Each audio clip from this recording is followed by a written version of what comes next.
Et alors, je suis pas tellement exalté non plus par les explications qu'a fournies hier sur une radio publique Marisol Touraine, ministre des Affaires sociales et de la Santé, pour justifier la suppression de la franchise de 30 euros pour les illégaux. Hein. Écoutez. L'aide médicale d'État, c'est ce qui permet à des étrangers d'être soignés. Le gouvernement précédent avait décidé que pour pouvoir bénéficier de l'accès de ces soins, pour pouvoir se soigner, ces étrangers devraient payer un droit d'entrée de 30 euros. Nous supprimons ces 30 euros. Cela sera fait dès la semaine prochaine dans le cadre de la discussion du collectif budgétaire. C'est surtout une protection que nous apportons à l'ensemble des Français, parce que ne pas permettre à des hommes et à des femmes, parce qu'ils sont étrangers, de se faire soigner, c'est prendre le risque d'avoir des maladies qui se répandraient dans notre pays. La tuberculose, par exemple, est une maladie qui se répand si on ne la soigne pas rapidement. Les maladies infectieuses, nous devons les prendre en charge. Et donc, ça n'est pas le gouvernement, ce ne sont pas les socialistes qui avaient tiré les premiers la sonnette d'alarme, ce sont les médecins eux-mêmes qui, lorsque le gouvernement, l'année dernière, avait imposé ce droit d'entrée, avait dit attention, c'est la santé de tous les Français qui est mise en danger à travers cette mesure. Florian Philippot, bonjour. Bonjour. Vous êtes porte-parole du Front National. Dites-moi, c'est un caviar pour vous ce que fait finalement la gauche, parce que là, elle est en train de faire gonfler les adhésions au Front National. Oui, surtout la gauche caviar, ouais. La gauche caviar, oui, effectivement. Mais il y a quand même une grande malhonnêteté dans les propos de Marisol Touraine qu'on vient d'entendre. Elle dit les étrangers. Mais l'aide médicale d'État, c'est pas les étrangers. Ce sont les étrangers en situation irrégulière. C'est réservé aux clandestins. Et c'est un véritable scandale. Son argument ne tient pas, puisque l'AME a été créée en 2000 par Lionel Jospin, et d'ailleurs n'a pas été supprimé par l'UMP, bien au contraire, on peut le regretter. Et bien avant 2000, on pense à l'année par exemple 98-99, il n'y avait pas d'épidémie de tuberculose en France. Donc son argument ne tient absolument pas la route. Moi je suis révolté par cette suppression de cette maigre franchise de 30 euros. Je vous dis, il faudrait même normalement supprimer l'aide médicale d'État.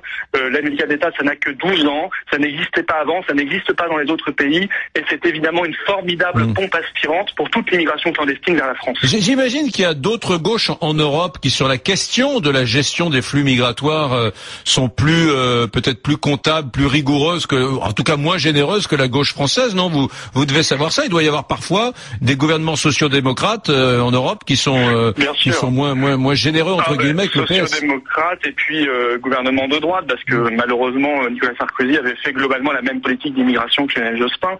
Je pense au Danemark, c'est vrai, ou même quand les sociodémocrates sont au pouvoir, eh bien il y a très peu d'immigration. C'est un pays qui a su se préserver et qui aujourd'hui vit beaucoup mieux que nous, bien évidemment. Mais sur les clandestins, la franchise supprimée. Hier, la Cour de cassation qui se soumet à l'Europe et qui nous dit plus de garde à vue pour les clandestins au seul motif qu'ils sont clandestins. Mais alors, c'est la belle vie en ce moment quand on n'a plus de papier. J'ai envie de conseiller aux Français de perdre leurs papiers. Perdez vos papiers, vous serez mieux soignés et vous n'aurez plus de problème de garde à vue. Parce que l'automobiliste, lui, qui roule à 15 km/h au-dessus de la vitesse autorisée, il sera mis en garde à vue pour ce motif-là. Alors que le clandestin qui rentre illégalement en France, il peut plus être mis en garde à vue. C'est le monde à l'envers, honnêtement. Cela dit, Florian Philippot, il y a des Français. Tout à l'heure, j'ai eu Myriam qui m'a appelé spontanément du Val d'Oise. Là, je prendrai dans quelques instants Sandra. Il y a des Français et des Françaises qui considèrent qu'il est du devoir de la République française d'être généreux à l'endroit de ces clandestins qui sont, quoi qu'on en dise, qui sont sur le territoire national. Et il y a des gens qui, en toute sincérité, qui sont des contribuables, eux aussi, qui disent, moi, ça m'embête pas que 590 millions d'euros soient alloués, à la protection sociale, de santé de ces clandestins et de ces illégaux. Eh oui, ils le pensent sincèrement. Non, mais je crois qu'ils sont sincères, mais c'est un raisonnement qui me semble totalement faux et qui se retourne même contre leurs nobles objectifs, puisque à force de dépenser, comme ça vous dites 590 millions d'euros, c'est vrai, et on prévoit même plus de 700 millions d'euros dans 2 ans, c'est-à-dire 10 fois plus qu'il y a 10 ans, et bien évidemment, on dérembourse en parallèle les Français, les médicaments. On augmente là le forfait hospitalier quasiment chaque année. On crée des franchises de toutes sortes. On rembourse de moins en moins bien la sécurité sociale. Et bien évidemment, ce sont pour le coup des millions de Français qui ne parviennent plus à se soigner correctement, notamment des personnes âgées. Et ça, personne n'en parle, ça n'indigne personne. Écoutez, moi je pense que quand on est responsable politique français, on doit prioritairement s'occuper de ses compatriotes. C'est un principe de bon sens.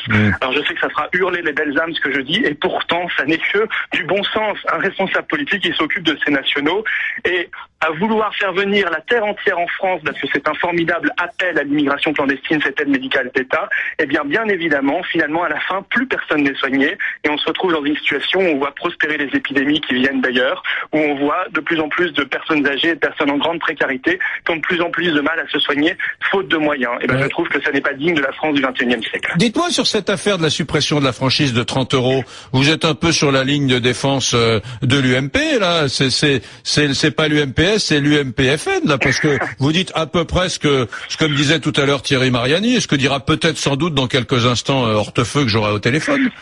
Oui, mais quand on l'avait dit, quand cette franchise a été mise en place il y a, je crois, 1 an ou 2 ans, nous avions dit on prend, mais c'est très maigre. Et nous avons toujours dit il faut supprimer l'aide médicale d'État. Elle n'a aucune raison d'exister, cette aide médicale d'État. Il ne s'agit pas de laisser mourir les gens. Il s'agit évidemment les gens qui sont en grand danger, on les prendra, on les soignera comme on l'a toujours fait. Mais bien évidemment, il faut mettre fin à ce dispositif qui est unique dans le monde et qui appelle toute l'immigration clandestine du monde vers la France. Et ça, je regrette que l'UMP et Nicolas Sarkozy n'ait pas eu le courage de le faire. Bien au contraire, sous le mandat de Nicolas Sarkozy, le budget de l'AME a explosé, passant de 100 millions à 600 millions d'euros par an. Ok, merci beaucoup Florian Philippot du Front National. Merci à vous. Au revoir.